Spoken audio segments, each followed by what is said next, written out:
You lock it up. You lock it up. Lock it up. Hit the guys up on the Riverwind Casino call-in line at 405-329-9000 or text the show on the Knippelmeyer Chevrolet text line at 405-651-3439. Do it! Just do it! Now, with Locked In, here's Parker Thune and Grayson Singleton. Oh, I'm in shambles today, Grayson.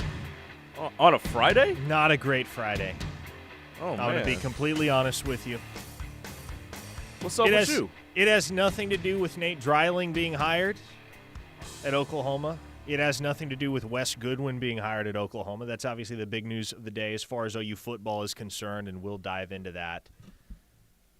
But two main things that are bringing me down today. One is that I'm sore from leg day, because here's the thing about leg day, and I know you will be able to relate to this. When you skip leg day for a week, you feel it the next week. Uh-huh. And I didn't go to the gym at all last week because we were dealing with the whole Jim Knowles saga. And so it's very, very difficult to observe any of your regular rhythms when you're waiting on and anticipating imminent news of that scope, of that significance. What is your, real quickly, what does your leg day consist of? Squatting. Okay. That's it? I'll generally mix in a few other exercises as well to kind of offset that. But gotcha. Squatting is the crux of what I front squat too. I don't back squat. Really? Yeah. Interesting. I used to have a messed up back, and so my strength coach in high school he always just had me front squat instead of back squatting because my back was jacked up. Okay, fair And so enough. I've just, ever since, that's what I've been doing. I've been front squatting. So I'll offset it with some other leg exercises on leg day, but typically it consists of a good heavy squat, and I'm feeling it today because I did leg day on Wednesday, and it had been 2 weeks since I was in the gym. And so I'm sore today. And not only that, Grayson, and perhaps more consequentially,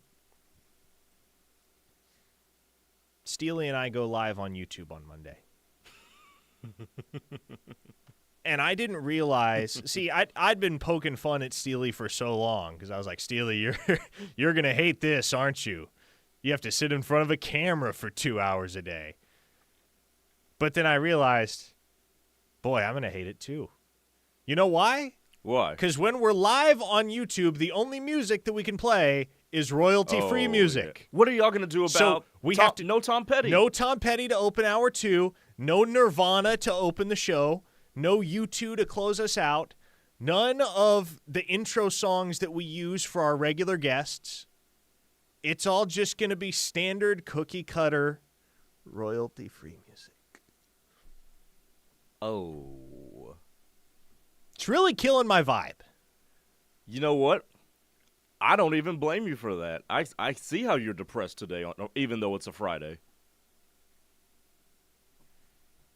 Gotta find a new staple. Next week, I'm not going to be myself, and I need you to be prepared for this. I mean, you're going back on YouTube. Neither will Steely. That's true. At least Steely and I will be in this together. I just need you to be prepared as the other individual that has to share the airwaves with me every day. Just set me up for a couple jokes. We'll figure it out. Uh-huh. The realist asks, were you skipping leg day because you were eating chips and then trying to shut down a leaked YouTube video? Yes, also that. Well done. Ohio Sooner says, personally, front squatting is the most humbling exercise I can do, so huge props to Parker for doing them. I can back squat 605, but can't even front squat 400. Holy smokes, Ohio Sooner. I've never front squatted in my life. Ohio, is that John Mateer's burner? Or is that Jalen Hurts' burner? Apparently the whole thing with John Mateer is that he can squat a ridiculous amount of weight. Really? Like north of 600, like Jalen Hurts could do. Interesting. So, if that's the case, great. Craig in Cleveland says, life hack, avoid being sore from leg day by avoiding the gym. Follow me for more life hacks. Thanks, Craig. I prefer to be healthy and fit, though. Trying to prolong my lifespan. As do I. Chris from Knoxville says, yikes, sending my condolences, Parker. Leg day after missing a week is the absolute worst. No joke, sir. This hour of programming here on the Ref Sports Radio Network is brought to you by Dorsey Jones Buick GMC in El Reno, where they pride themselves on having the best service technicians and friendly service advisors that put your needs first, and half-price oil changes on Saturdays. So, if you don't got anything better to do tomorrow and you need to get a few clerical things in your life out of the way, how long have you been putting off getting your oil changed? Head out to Dorsey Jones Buick GMC. Let them take care of it for you at half price. Reformed Homer says, I ran 51 miles this month. That's my leg workout. I hate running. I hate running Homer. too. And I do it because I have to, got to keep the heart healthy. But, man, I do not run 51 miles in a month. I don't know that there has ever been a month in my life where I ran 51 miles, and I would prefer to keep it that way. There are a lot better forms of cardio than running. Let's see if somebody on the text line Chris A. from Edmond says, I'm back after 4 weeks. What did I just walk in on? Utter chaos, Chris. Hey, buddy. A, which, how you doing? Yeah, well, and shoot, if you haven't been here in 4 weeks, you don't even know that it is now locked in with me and Grayson, as opposed to locked in with me and Tyler, because 4 weeks ago, Tyler was still doing this show. But Grayson is in the saddle in Tyler's stead now. You're still going to hear Tyler every single day. He and Ted still got the rush from 3 to 6. But we're talking OU football and recruiting for 1 hour every single weekday right here on Locked In at 2 p.m. And Grayson, let's circle back around to it here. Nate Dreiling coming on board. Wes Goodwin also coming on board. Now, here's what's interesting about these two hires. Both of those two are linebackers coaches by trade. And as we know, based on the ruling that the NCAA passed last summer, I believe it was in July, you can now have unlimited analysts on the field helping coach at practice. Yep. And so it begs the immediate question, how much is Wes Goodwin going to be involved with the actual coaching of the linebackers? And my expectation would be, Grayson, that he's going to be pretty heavily involved, especially as somebody that knows BV's system. He's coming in the quote-unquote off-field role, and Dreiling is coming in as the linebackers coach, the quote-unquote on-field role. But even so, I'd expect that Wes Goodwin has a pretty significant hand in coaching these guys up on the practice field every day. Okay, so we've got linebacker coach by trade, Nate Dreiling. We've got linebacker coach by trade, Wes Goodwin. We've got a rising coaching star in James Skalski. Now we've got unlimited analysts, too. The reason I bring all of that up is, at some point, and I think this is going to work given the continuity with all these people that Brent has brought in. Skalski played for him. Wes Goodwin coached with him. There's continuity there. But at what point do you get to a point of diminishing returns? And what I mean by that, sometimes there's too many cooks in the kitchen. Many would argue that was the case for OU's quarterback room this past year. Exactly. Where I was going with that. So at some point, there's too many voices around. Will they get to that point? Time will tell. I don't know. And I'm definitely not here to play pessimist. That's my initial reaction. As for the Dreiling thing, I think we're at the point now where we know BV's calling the defense. I don't like it. I've expressed that I don't like it. I don't think he's nailed the game management stuff yet to add that to his plate. But we will see. This is the ultimate we will see with the construction or the reconstruction of this linebacker coaching room and this defensive coaching room as a whole. It is the ultimate wait and see. I think there's one thing that this staff is still missing. And I think the one thing that this staff is still missing is an experienced veteran head coach. Because it's a guy like that you would imagine would be able to have or exercise a lot of control and guidance over that aspect of things. You have Brent Venables calling the defense. He has to execute the responsibilities of a defensive coordinator in addition to executing the responsibilities of a head coach. And whereas for the first 2 years of Venables' tenure, he had Matt Wells helping him out, And this past year, I say what you will about him, but he had plenty of head coaching experience. Seth Luttrell was there. Whereas that was the case for these first 3 years, now you go into year 4, who is that guy on the Oklahoma staff? Who is the guy that's going to have firsthand experience and extensive experience managing a game from the head coach's proverbial seat? And the answer is nobody. Mm-hmm. And so that's maybe the thing that concerns me a little bit. Do they bring in a guy that fits that role? Do they bring in a guy with a Matt Wells type of background?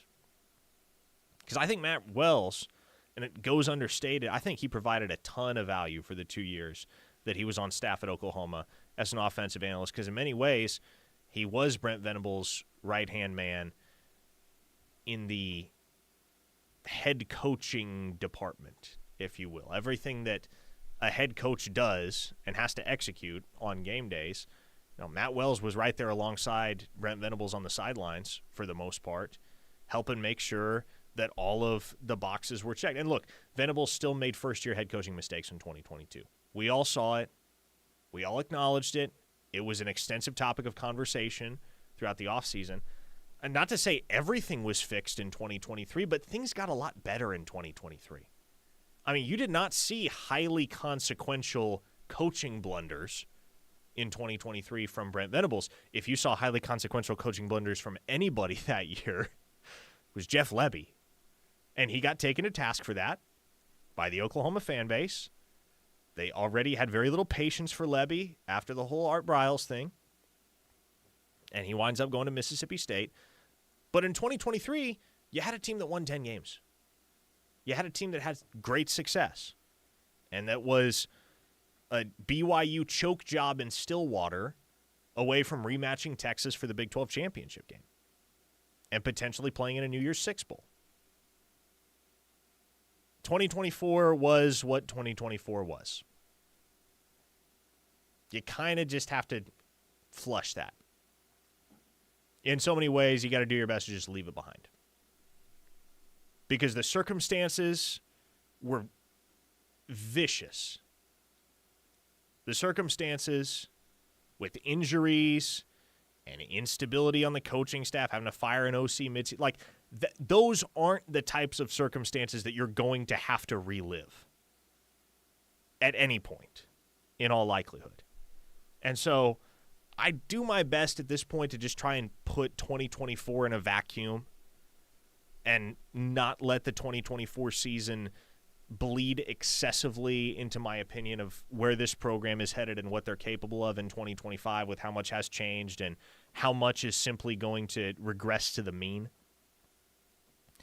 But I think that might be the one thing that Oklahoma's staff still could use right now is a guy who's been a head coach, maybe, and Matt Wells was kind of the perfect guy for it at the beginning, somebody who's on a bounce-back type of trajectory where they wore out their welcome somewhere as a head coach. They still have plenty of skins on the wall, still highly regarded in the profession, but they need to go somewhere and lay low for a year or two, as fired coaches oftentimes do. Nick Saban made a living off of this, man. We called it the Nick Saban School of Career Rehabilitation when he was in his prime at Alabama. Because that's all he did, man. He would just go grab fired coaches. They'd be his coordinators for a year or two. Then they'd be right back in a head coaching role somewhere. Or in the NFL. The guy at Texas is example number one. Bingo. Nobody thought this would happen with Sarkisian. By the way, if you're on the YouTube chat or if you're not on the YouTube chat, go to our YouTube. We've got a poll on there. What is the quality you most want to see in new defensive coordinator Nate Dreiling? And we've got a poll there, so go ahead and tap in to that. Christy on the text line, I think this is an interesting point. BV is a great linebacker coach. He'll make sure the linebackers are coached well, no matter who is coaching them. Parker, when I hear BV and linebackers coach in the same sentence, in addition to head coach, in addition to now defensive play caller, my thought is he going to be stretched too thin? And is he going to stretch himself too thin? I know he trusts Wes Goodwin, which may be the counterpoint to that. he seems to like James Skalski, who played for him, which seems like a counterpoint to that.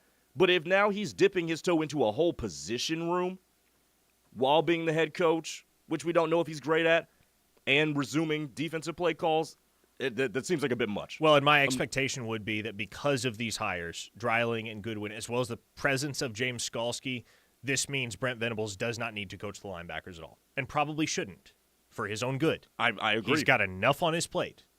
And so those responsibilities can be passed off to the law firm of Dreiling, Goodwin, and Skalski, and Venables just calls the shots, and he's your head football coach making all the big picture decisions. And that, to me, is probably more, and to your point at the beginning, it's more than a lot of people are comfortable with Brent Venables handling. But even if you're looking at it from a more optimistic standpoint, it's probably the most that you could reasonably expect from a head coach, especially one in Brent Venables' shoes, where he's got the weight of the world on his shoulders. And what's going on in Brent Venables' personal life outside of football, I know we don't discuss it a whole heck of a lot. It probably, and he's never used it as an excuse, never used it as a crutch. But no doubt it's something that makes being the head football coach at the University of Oklahoma right now and makes all the pressure that he's under just that much more crushing, because there's no relief from any of it. You go home, man, you're dealing with a tempest with what his wife Julie is going through and has been through. So you can't escape it. Josh in Tulsa says, Parker, don't you think a lot of BV's game management issues are really just magnified because of the poor play and bad luck on the offensive side of the ball, i.e. things out of his control? Yeah, to be clear, Josh in Tulsa, I don't think Brent Venables' game management issues, there it is, are as bad or as significant as some would make them out to be. There are things that need to get better.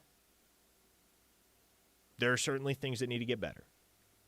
I don't think he's completely incapable of managing a game as a head coach.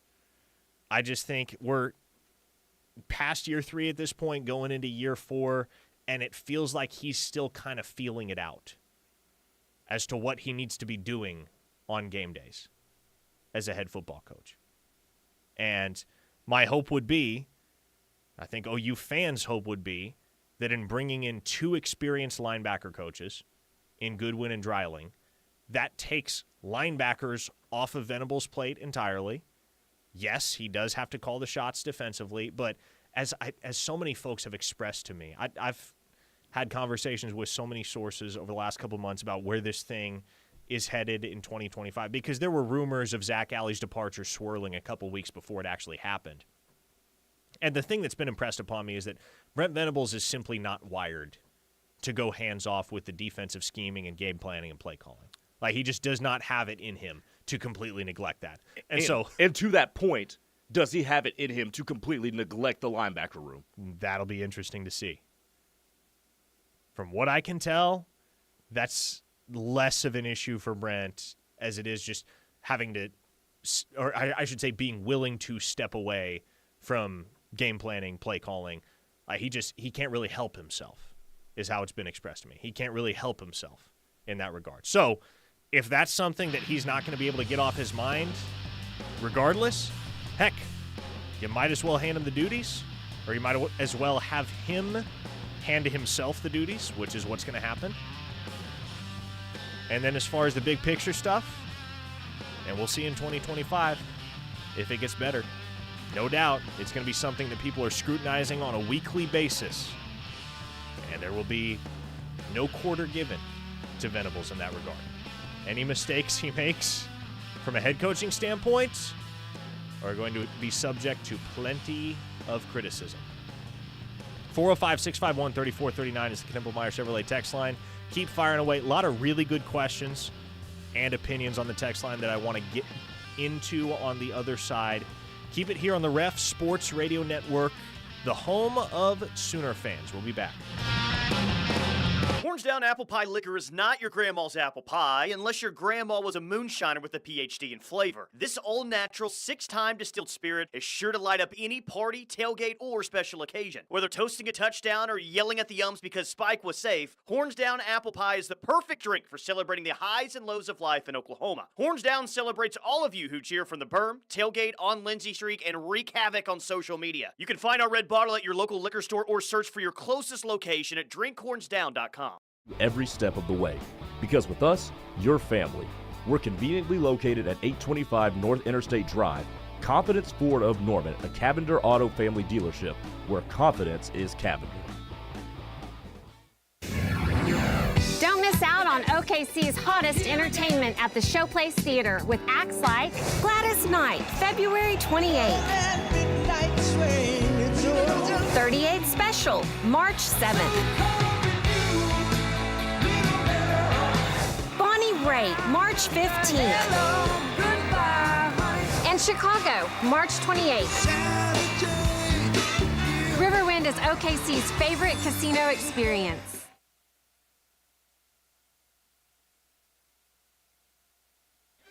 Do you like to stand out in a crowd while wearing the best in OU apparel? The Jimmy Austin Pro Shop carries the best brands you can wear to work or even dress up events. Lines such as Lululemon, Travis Mathew, FootJoy, Greg Norman, Grayson, or Turtleson with the OU and Jimmy Austin logo are sure to catch everyone's eye. You don't have to be a golfer to shop at Jimmy Austin. They also do corporate special orders for you and your company. Call them today, 405-325-6716, or visit theougolfclub.com for more information. I'm Gina Mitchell of Mitchell's Jewelry. Our family loves and supports the mission of Meals on Wheels. We invite you to share the love with them during our Super Bowl sale. Our Super Bowl sale is a little different. It's all about soup or other cans that can be distributed by Meals on Wheels. Bring in 5 cans and get half off one item in our store now through Sunday, February 2nd. It's the perfect time to choose something for your Valentine and show some love to those in need in our community. Mitchell's Jewelry at 2201 West Main Street. You wanted to be cool, which led you to smoking, which led to a pack a day. Then you met that special someone, which led to starting a life with them, which led to wanting to live longer, which led to quitting. Then you heard you may be at risk for lung cancer, which led you to getting a low-dose CT scan. If you smoked, get scanned. Talk to your doctor and learn more at savedbythescan.org. Brought to you by the American Lung Association and the Ad Council. Retirement can be scary, but only if you're not prepared. That's why AARP created thisispretirement.org. Because unless you've already retired, you're in pretirement, and you still have time to plan. Learn about retirement savings options, potential tax breaks, and how you can build savings over time. Visit thisispretirement.org for free resources to help you customize your action plan and feel the retirement fear disappear. Brought to you by AARP and the Ad Council. Serving in Afghanistan, I was shot in the head by sniper fire. I was given a 5% chance to live. I'm Adam Alexander, and I'm a veteran. Today, I visit classrooms and share my story. I tell kids that with a little help and a lot of work, that you can overcome any challenge. DAV helps veterans like Adam get the benefits they've earned. They help more than 1 million veterans every year. My victory is being there for the next generation. Support more victories for veterans. Go to DAV.org. Once upon a time, our family had trouble with pests around our home. Did you know that stinging insects send tons of people to the hospital? And teeny ticks and mosquitoes can be all around the yard. Their bites can make people and their pets sick. Mice, rats, and roaches need food and water just like us. You do not want them to visit. They can spread disease and make it hard to breathe. I'm sure glad this story has a happy ending. Learn how to protect your family at pestworld.org. A public service message from the National Pest Management Association.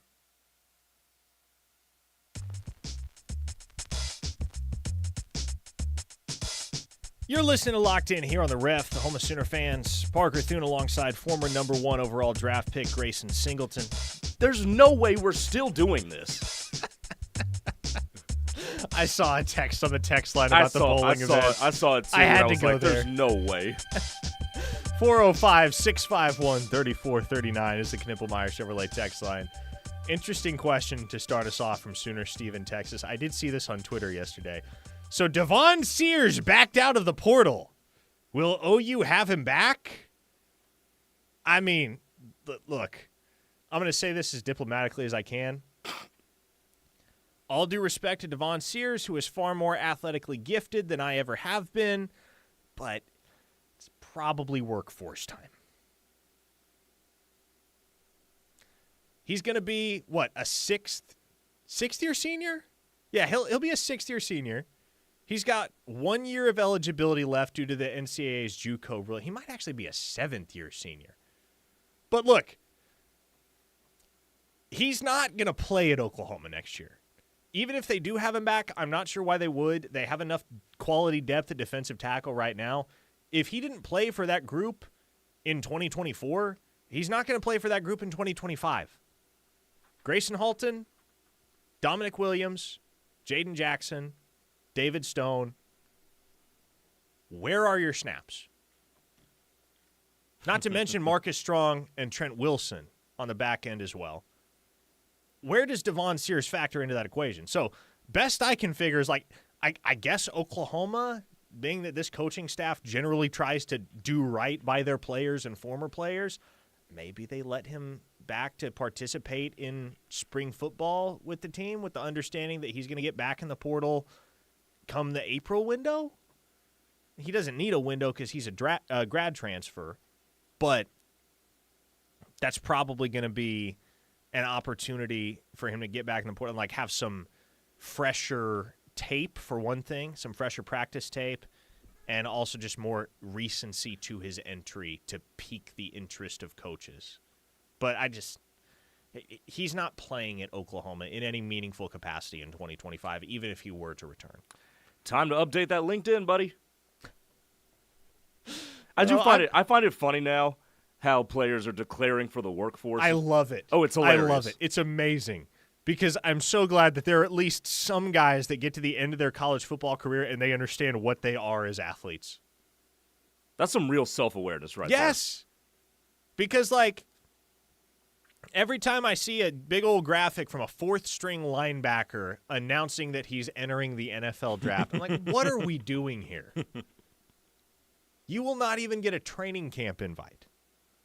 It's okay. It's okay to just move on. And you know what? This is exactly why Oklahoma does what they do with the sole mission, because they want to set you up for life after football. And as four-star linebacker Nick Abrams put it to me in a conversation last night, which was super insightful. I want to get to Abrams here in a second. But he said, look, very few people get to walk away from football on their own terms. Yeah. At some point, the game will pass you by, and I respect anybody that has the self-awareness to acknowledge that it has happened. Moneyball is such a quotable movie. Such a legendary movie. One of my absolute favorites of all time. And the scene where the scout's sitting there with a young Billy Bean and his mom at the kitchen table is a particularly memorable one. He says, "We're all told at some point, Billy, that we can no longer play the children's game. We just don't know when that's going to be.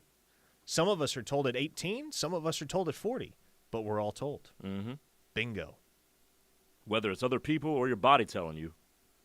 Mm-hmm. By the way, Blake, who's running our YouTube live right now, just texted me.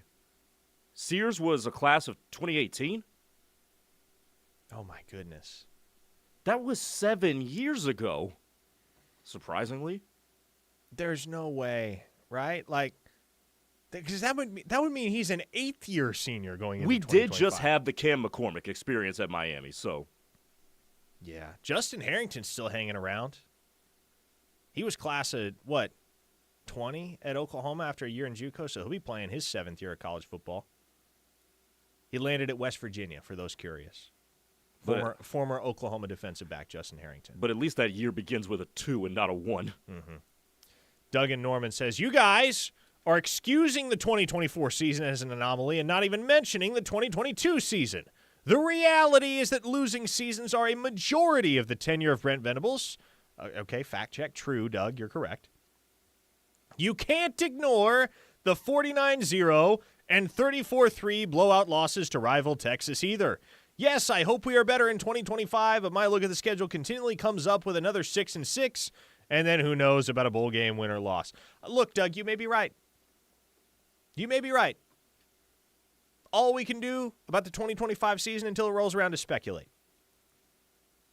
But 2022 and 2024, yes, they lost to Texas 49-0, and they lost 34-3. Go look at Oklahoma's starting 11 on both sides of the football for each of those games. Their starting 11 on defense, admittedly, in the 2024 season, that was a pretty solid unit. On offense, their starting receivers were J.J. Hester, Zion Reagans, and Brennan Thompson. They started a true freshman at quarterback for the first time in the 100 and however many year history of that rivalry. Oklahoma started a true freshman at quarterback. And I don't feel like I need to rehash what happened in 2022 and how the deck was abnormally stacked against Oklahoma in that game to the point where your backup quarterback wakes up the morning of the game with an allergic reaction and can't see. That's how much of a train wreck that 2022 game was. And thankfully, that was just one game, right? That wasn't the entire season. That was the second half of TCU, and that was the Texas game in its entirety.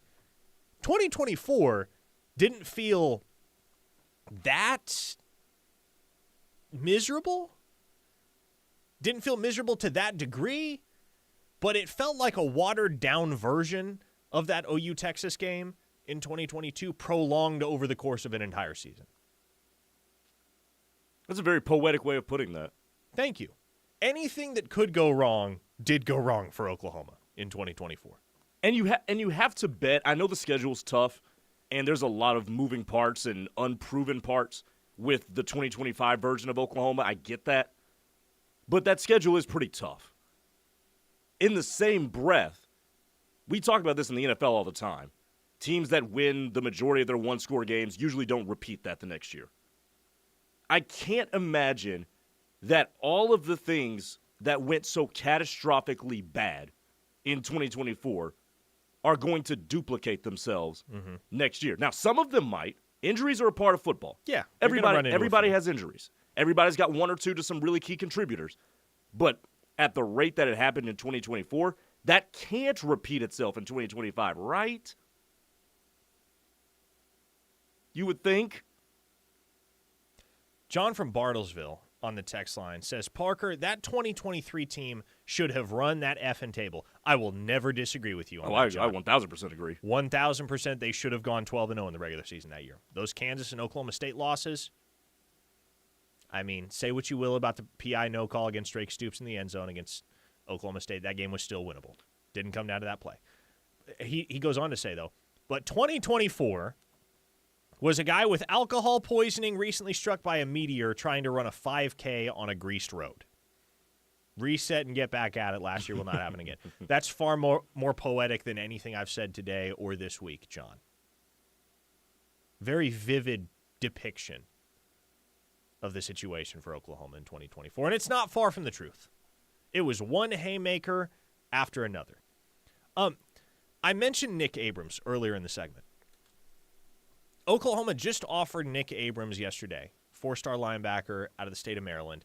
And it was big news, Grayson, not because they offered him, because Oklahoma will offer 150, 200 guys every recruiting cycle, right? But it's particularly notable, and was particularly notable at the time. We got plenty of texts about it during yesterday's show, because Nick Abrams announced that his offer had come from James Skalski. Now, when I touched base with Nick Abrams last night, he said, no, I misspoke or misinterpreted the situation. He said Skalski was the first one to reach out to me from OU staff. The offer itself came from Brent Venables. So the offer came from the head ball coach, which is what you would expect when you're a linebacker, and the program, as of this moment, does not have a linebackers coach in place. Venables being a linebackers guy, he's got the final say on going ahead and offering any linebacker prospect anyway. So the offer came from Venables, but what's also interesting about the Abrams situation is that, come to find out, he has a very unique personal connection to the University of Oklahoma. He is cousins with former Oklahoma and Dallas Cowboys defensive lineman Charles Tapper. Who's a pretty good player for Oklahoma back in the mid-2010s. Yeah. And so he said, look, I don't know a whole heck of a lot about Oklahoma as a program. I still got to get to know the people. He said, but it's pretty dang cool that I grew up watching my cousin, Charles Tapper, playing for Oklahoma on Saturdays, and now I have the opportunity to play for Oklahoma on Saturdays as well. He's eyeing a spring visit to Oklahoma. Looks really, really good on film. That's the type of dude that, especially with Oklahoma's need going forward to reload in that linebacker group, easy guy to look at on tape and say, yep, I want that. And so we'll see if they can leverage the personal connection into an official visit, potentially into really solid standing with Nick Abrams. He's got big-time offers, a lot of big-time offers, Oregon, Georgia, Penn State, Alabama, you name it. Like, he's got the who's who, but it feels like Oklahoma will at the very least have a foothold in the race.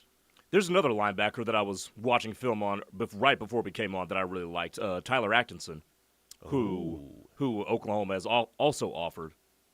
I know he's got all the who's as well. Yes. But we've talked about how I like violent people on defense. That's a violent dude. His first highlight is him knocking the helmet off a quarterback. To my knowledge, Oklahoma isn't too terribly involved with Tyler Atkinson. But really? Yes, he's a bad. Well, and look, he's a kid from Georgia. Yes, and the reality is, with some of these kids, and it was kind of the same way with Elijah Melendez, who did OV to Oklahoma. But sometimes, you can send the house on a kid, to borrow a term from College Football 25, and they're just not really with it. They don't really reciprocate the interest to that level. By the way, Jaren Kanak did post a photo with his new uniform, it would appear. It looks like the number 12. It looks like he will be wearing number 12. Can't really tell. It's a weird angle, and he's holding the jersey in one hand, so it's kind of crinkled. You can't tell exactly what the number is. From my vantage point, it looks like 12. So, for those of you that were curious about Jaren Kanak's number change after Samuel Omasigo announced that he was going to be wearing Kanak's old number 7, looks like it's going to be 12. Hawaiian Sooner adds Charles Tapper provided me with one of the best memories as an OU fan, the sack in Stillwater in the dying minutes. That's right. Who scooped and scored that? Was that Charles Tapper that scooped and scored it, or was it somebody else? I don't remember. That would have been 2014? 2014? Am I right on that? Let me know. You guys know on the Knippelmeyer Chevrolet text line. We got to hit another quick timeout here. When we return, one more segment to continue talking OU football and recruiting and fielding your texts on the Knippelmeyer Chevrolet text line. Again, 405-651-3439. By the way, we're live on YouTube every day. If you tune in via YouTube and if you're subscribed to the KREF Sports YouTube channel, some healthy conversation going on in the YouTube chat as well. However you're tuning in, thanks for riding with us here on a Friday. Keep it here on Locked In. We'll be right back. Horns Down Apple Pie Liquor is not your grandma's apple pie unless your grandma was a moonshiner with a PhD in flavor. This all-natural 6-time distilled spirit is sure to light up any party, tailgate, or special occasion. Whether toasting a touchdown or yelling at the Yums because Spike was safe, Horns Down Apple Pie is the perfect drink for celebrating the highs and lows of life in Oklahoma. Horns Down celebrates all of you who cheer from the berm, tailgate, on Lindsay Streak, and wreak havoc on social media. You can find our red bottle at your local liquor store or search for your closest location at drinkhornsdown.com.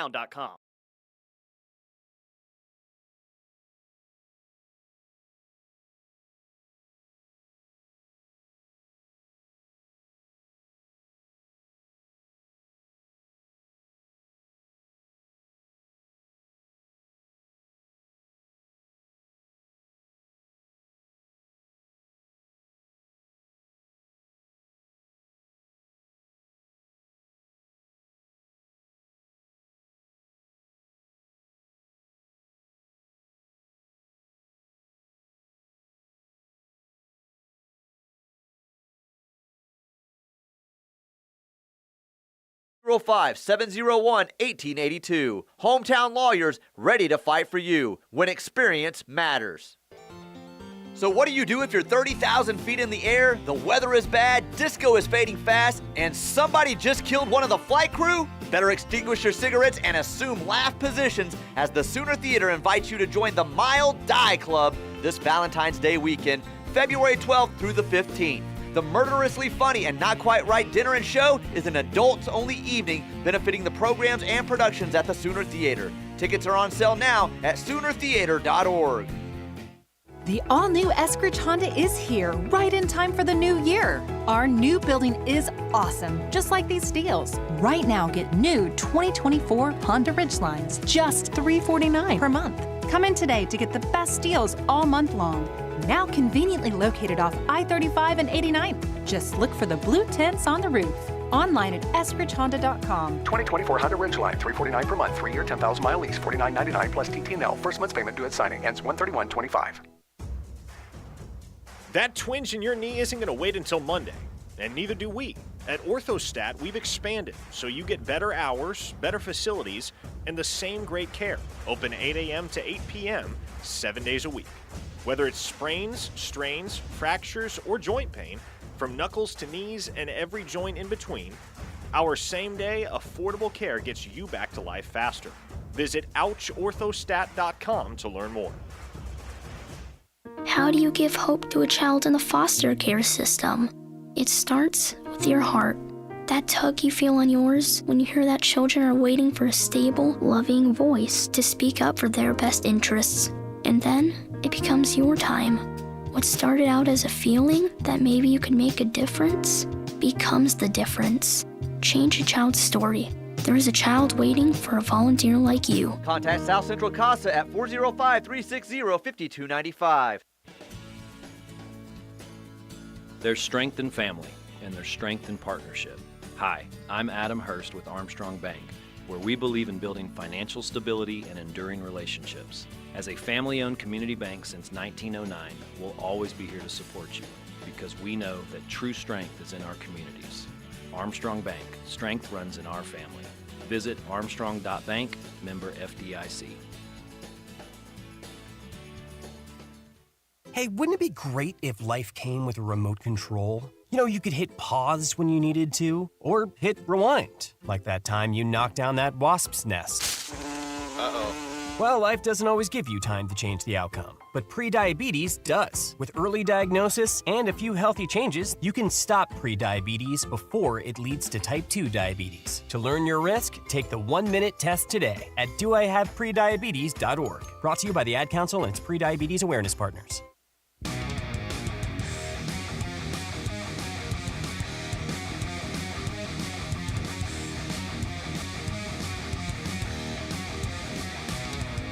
Thanks to those of you that corrected me on the Knippelmeyer Chevrolet text line. That was an inexplicable mistake by me.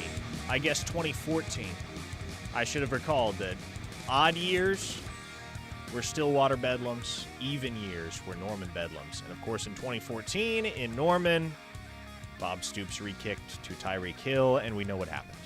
It was 2013 in Stillwater, where Charles Tapper came in with the kill shots after Blake Bell hit Jalen Saunders for what proved to be the game-sealing touchdown in the final seconds. 2013. You just ripped open a big wound. I know. 2014. What was I thinking? Thank you to those of you that chimed in on the Knippelmeyer Chevrolet text line, 405-651-3439. My memories really start. Like, here's the thing. The years 2009 to 2014 are all kind of a blur for me because the Landry Jones era was a rocky one in terms of what Oklahoma was actually doing on the football field. Those were not championship teams. They were good teams. They were solid teams. Those are my first OU memories. Yeah, I mean, they were number one in the country at one point going to Columbia, Missouri with Landry Jones at quarterback. They lost that game. But those weren't championship teams. I have no recollection of the Cotton Bowl loss to Johnny Manziel in Texas A&M. No recollection whatsoever. I have no recollection of the Insight Bowl against Iowa. I have no recollection of that bowl game against UConn. It's like I've completely blocked it out from my memory. I know it happened. I just don't remember watching it or any details. 2013 and 2014, kind of the same story. The vivid memories for me include obviously the Sugar Bowl win over Alabama and the Samaje Perine 427 game. Everything else, hit or miss. 2015, Baker Mayfield comes to town. Things get much more clear and crisp. Sounds like you have the selective memory that some of our fans have with Emmett Jones. That may be. That may be true. Hawaiian Sooner says, along with the attempted trip by the Oklahoma State cheerleader and the chicken bones being thrown into the field by the fans. Do they throw chicken bones in Stillwater? Is that like a regular thing? I'm normal. Don't because they didn't do that when I was there. Okay, I wasn't sure because in Lubbock they throw tortillas, and whether they'll acknowledge it or not, they throw batteries. I mentioned after the Tech OU game in 2022 that there had been a battery that had whizzed by me down on the field, and you would have thought that I besmirched the name of Michael Crabtree in Lubbock, Texas, the amount of Texas Tech fans that were on me. And you know them when you see them on social media because they all have cacti in their handles. Oh, really? It'll be like Justin with a cactus emoji. That's how you know you're dealing with a Texas Tech fan. But they're all like, provide evidence. Like, I'm not prosecuting you. You want to go get Zach Selman on the because I was standing there next to Zach Selman, who's now the athletic director at Mississippi State, standing there on the sidelines. This battery flies over our heads onto the field. We look at each other, just kind of shake our heads.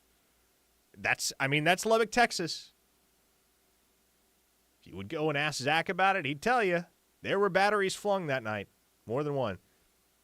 Gunny of Stutzman always says, from the year 1996 to now is all a haze for me, Parker. Let me guess, Gunny. 96 is when you got started on the Devil's Lettuce? That would be my guess anyway. I'm trying to think. Did we ever throw stuff? Surprisingly, we didn't throw anything in the Bedlam games when I was a student. There was a game against Texas where the students started throwing some beer cans and stuff. That did happen. See, why would you do that when you have a turf field, though? I don't... Like, that's the thing. You're basically dealing with carpet. Like, somebody has to clean that up. There are some stupid people in Stillwater. You're not lying. I am well aware of that and self enough to say that for sure.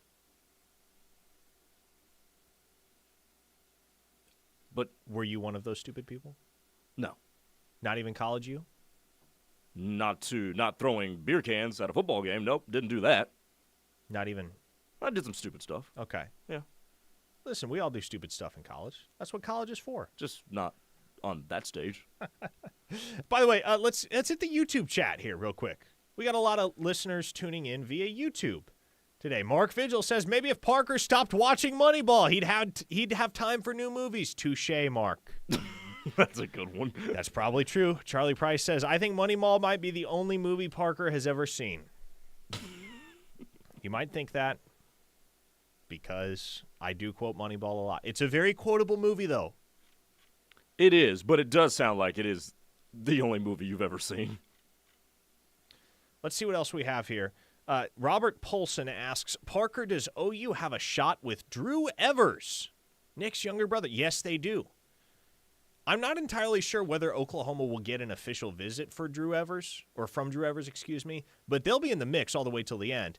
And the reason I'm not convinced they might get an official visit is just because he's so familiar with Oklahoma at this point that he might see it as a better business decision to take the official visit that he might have earmarked for Oklahoma and go take a more in-depth look at another one of those programs that have offered him, because he's got a zillion offers. Man, I think he's north of 40 by now. I mean, offers coast to coast. He's one of the most coveted offensive linemen in the nation. But he's been around OU so frequently for the last 3-4 years that I don't know how much is left for him to see. He's aware of Bill Bedenbaugh's penchant for development. He likes and respects Brent Venables immensely. Oklahoma will be a player there all the way till the end with Drew Evers, and his family still has a lot of love for Oklahoma. The reason Nick left Oklahoma has nothing to do with anybody that's currently on staff at Oklahoma. All of their issues left for Starkville. So now that that is no longer a dynamic, there's going to be no roadblock, no obvious roadblock in getting Drew Evers to Norman. That doesn't mean they'll land him. He's got all the heavy hitters coming after him: Ohio State, Texas, Oregon. UNLV, oddly, well, and it's not really oddly, that's a school he's very, very high on. I don't think he would actually commit there, but his family's relationship with Dan Mullen goes back a long way because his older brother Nick was committed to Florida for a long, long time when Dan Mullen was the head coach there before he wound up flipping to OU late in the cycle. Let's discuss this weekend. There are 2 visitors coming to town for Oklahoma, only 2. It's a junior day, a very, very intimate junior day. And really, like these couple of weekends for Oklahoma in recent memory, last weekend of January, first weekend of February, have been pretty big recruiting weekends in years past. The Sooners kept their junior day pretty small. Last weekend, only brought in about 20. This weekend, Grayson, 2 visitors and 2 visitors only. One of them is Bo Bentley, the quarterback from Salina, Texas. Yep. Think there's a very, very good chance both he and Jaden O'Neal wind up in Oklahoma's class. That's a real thing. The other visitor is a Texas legacy. And you're going to hear Texas legacy, and you'll figure, okay, Oklahoma doesn't have a shot with him. And look, if you put a gun to my head and made me pick right now, I would tell you that this kid goes to Texas, but he's been to Oklahoma a lot the last couple of years. He's a high priority for the Sooner staff, and he continues to entertain their advances. I'm talking about Jalen Lott, 4-star athlete from the DFW area, the son of former Texas Longhorn James Lott. Really tough pull. I mean, let's call a spade a spade. Generally, when Oklahoma has been involved with Texas legacies in the past, things have not gone well. Predictably. Quite predictably.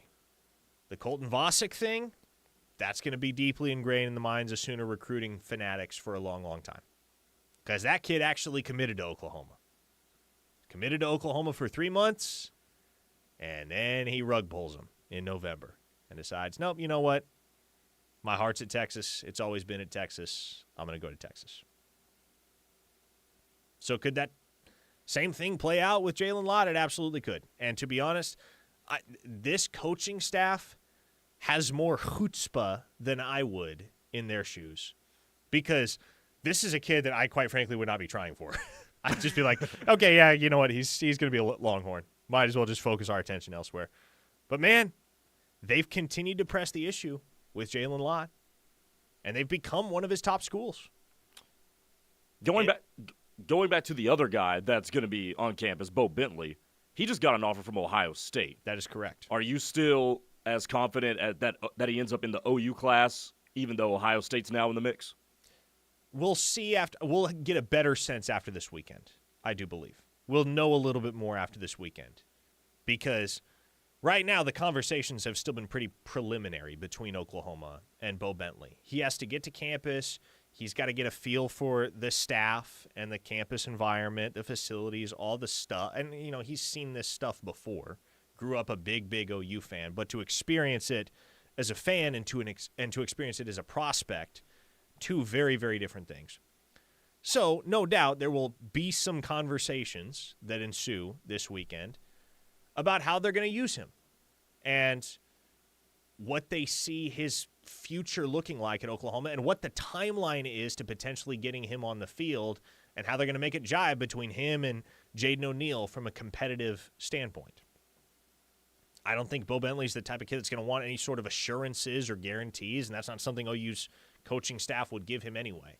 But the early impression that I've gotten is that it doesn't really matter to Bo Bentley who else is committed to Oklahoma. He wants to be a Sooner. Now, are there schools that have enough sway to change his mind? Absolutely, and Ohio State is certainly one of those schools. You have an offer from Ohio State, the defending national champions, you're going to give Ohio State a look. So, whether that feeling remains the same in Bo Bentley's mind throughout the remainder of the recruiting cycle, I can't say. But If what you get in Bo Bentley is another Michael Hawkins, i.e. somebody who says, screw it, you can take multiple quarterbacks, I'm going to be here, then give me that guy all day, man. Give me a guy who doesn't shy away from the competition. Give me a guy who doesn't back down. And those that's guys, and that's the guy tend to you know succeed. you want to be here. And those guys tend to succeed, historically. All right, that's it for Locked In. We'll see you again on Monday. Same time, same place, 2 p.m. right here on the Ref Sports Radio Network. For Grayson Singleton, I am Parker Thune. Stay tuned. The Rush kicks off next with Teddy and Tyler. Don't go anywhere.